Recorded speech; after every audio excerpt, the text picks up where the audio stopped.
Hello everyone, how to do it. So back with another new video, and in this video I'll guide you how to share your picture on your story on WhatsApp. So you can see this is WhatsApp account. So you have to tap on the update button on the bottom side, then click here. It's a camera icon. Simply click here and choose your picture, whose picture you want to share. So I'm just going to choose this one, and after that you need to tap here. You can see this is the sending option. Simply click here. So tap here, and then you can see this status update will be sent to your contacts. So you can see status is contact, so it's not public.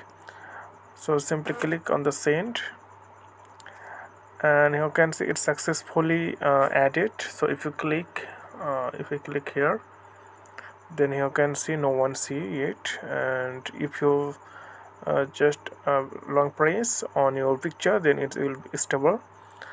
So it's done. So this way you can upload your story or picture on WhatsApp. So friend, today's no more, and see you in the next video.